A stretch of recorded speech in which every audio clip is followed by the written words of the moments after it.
If you have ever felt like you are being interrogated, provoked, or pushed to your breaking point just so someone else can watch you explode, you are not imagining it.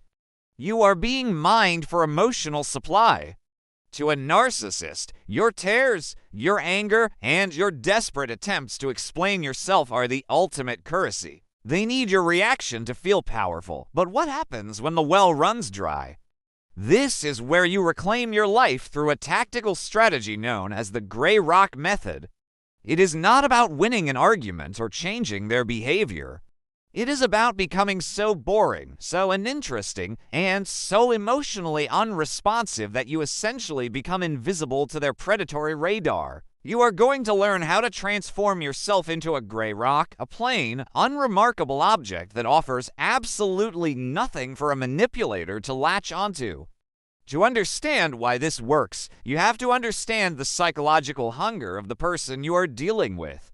A narcissist thrives on drama and high-intensity conflict. They use your empathy and your sense of justice against you, knowing that if they say something cruel or absurd enough, you will feel compelled to defend yourself.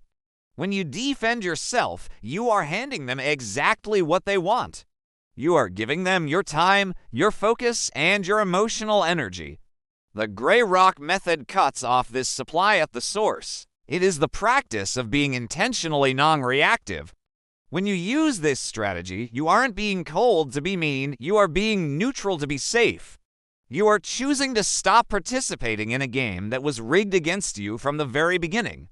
Applying the gray rock method in real life requires a shift in how you communicate. It means your answers become short, non-committal, and free of any emotional flavor.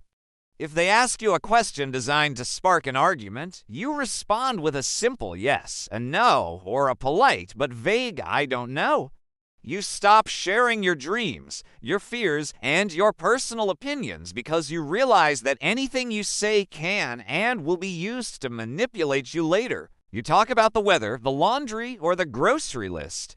You become the most uninspiring person they have ever met. You keep your face neutral and your voice calm. You aren't trying to hide your emotions. You are choosing to keep them for yourself and for the people who actually deserve your vulnerability. The difficulty of this method doesn't come from the actions themselves, but from the internal resistance you will feel.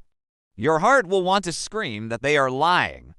Your sense of integrity will want to correct their false narrative. You might even feel guilty, as if being unresponsive is a form of being unkind. You must remind yourself that you are not being unkind, you are being protective. When you try to explain your side to a narcissist, you are essentially giving them a map of your triggers so they know exactly where to strike next. Silence and neutrality are not signs of weakness. They are signs that you have finally recognized that their opinion of you is none of your business. You are opting out of the theater of their life. As you begin to implement this strategy, you must be prepared for the extinction burst. This is the psychological term for what happens when a manipulator realizes their old tactics aren't working anymore.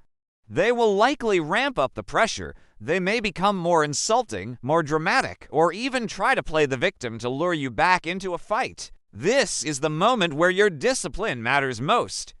If you give in and react now, you are teaching them that they just have to work harder to get to you. But if you remain a gray rock, if you stay boring and stay neutral, they will eventually grow frustrated and bored. A predator does not chase a stone. Eventually, they will look for their supply elsewhere because you are no longer a viable source of the drama they crave. This strategy is not just about managing the other person.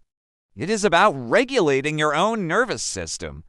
Every time you refuse to take the bait, you are telling your brain that you are safe. You are breaking the cycle of high-stress responses and starting to live in a state of calm self-observation. You become a researcher of your own life, watching their attempts to provoke you with a sense of detached curiosity rather than personal pain. You are no longer a character in their story. You are the author of your own. This detachment gives you the clarity you need to plan your next steps, whether that is leaving the relationship or simply maintaining your sanity while you coexist in the same space. It is important to remember that gray rocking is a tool for a specific season of your life. It is a protective shield, not a permanent way of being. You were meant to be vibrant, expressive, and connected, but you cannot be those things with someone who uses your light to burn you. By becoming a gray rock, you are preserving your energy for the people and the future that will cherish it. You are taking your power back by proving that your peace is not for sale and your emotions are not public property. You are learning that you don't have to attend every argument you are invited to. This journey of reclamation is often quiet and lonely, but it is one of the most courageous things you will ever do.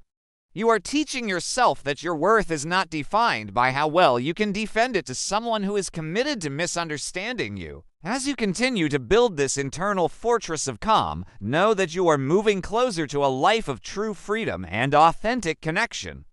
If you are looking for more tactical strategies and psychological insights to help you navigate the complexities of healing and recovery, I invite you to subscribe to Toxic Relationship Recovery. We are dedicated to providing the guidance and support you need to protect your peace and rebuild your life with confidence and clarity. You have the strength to stay centered, and we are here to walk that path with you.